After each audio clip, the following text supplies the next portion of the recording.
ল্যাপটপের যে কোনো ধরনের রিপেয়ার সংক্রান্ত কাজের জন্য সর্বপ্রথম আপনারা অবশ্যই ল্যাপটপের ব্যাটারিটা রিমুভ করে নেবেন। এরপর আপনারা একটি স্ক্রুড্রাইভার দিয়ে ল্যাপটপের থাকা সমস্ত স্ক্রুগুলোকে আস্তে আস্তে খুলে নেবেন, যাতে করে কোনো স্ক্রু মিস না থাকে অথবা হারিয়ে না যায় সেদিকে খেয়াল রাখবেন। এই জন্য আমরা একটা ম্যাগনেট নিয়ে নিলাম। স্ক্রুর সাথে একটু স্ক্রুড্রাইভারের সাথে ম্যাগনেট অ্যাড করে দিলে দেখা যাবে যে আমাদের স্ক্রুগুলো সবগুলো স্ক্রুগুলো ম্যাগনেটের সাথে আটকে থাকবে, যার ফলে এই ল্যাপটপের মধ্যে যতগুলো স্ক্রু ছিল সেগুলো হারানোর কোনো সম্ভাবনা থাকবে না। তো আমরা আস্তে আস্তে সবগুলো স্ক্রু খুলে নিচ্ছি ওয়ান বাই ওয়ান।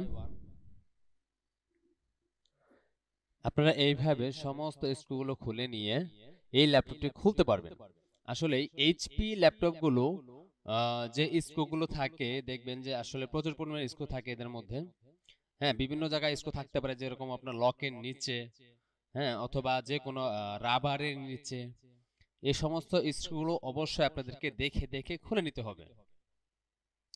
এরপর আপনারা এইচপি ল্যাপটপের বডিটি খুলতে পারবেন। তারপর হচ্ছে কিছু কিছু ডিভিডি আগে খোলা যায়, আবার কিছু কিছু পরে খুলতে হয়। তো আমরা আগে দেখে নিচ্ছি যে এটা ডিভিডি কি পরে খুলতে হবে নাকি আগে খুলতে হবে।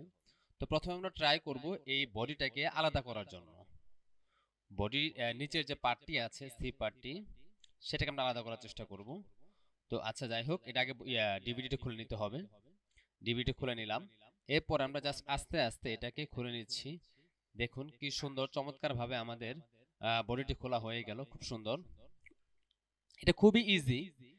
যারা এই ধরনের কাজগুলো করতে চান এটা খুব ইজিলি করতে পারবেন, তবে জানা থাকতে হবে যে আসলে কাজটা কিভাবে করতে হয়। দেখেন আমাদের বডির পার্টটি আলাদা হয়ে গেল, দুটি পার্ট, খুব সুন্দর। যাক, আজকে আপনাদেরকে এ পর্যন্তই দেখালাম যে বডির দুইটা পার্ট আলাদা হয়ে গেল। ইনশাআল্লাহ আগামী ভিডিওতে অন্য কিছু নিয়ে হাজির হবো। সে পর্যন্ত সবাই ভালো থাকুন, সুস্থ থাকুন। আল্লাহ হাফেজ।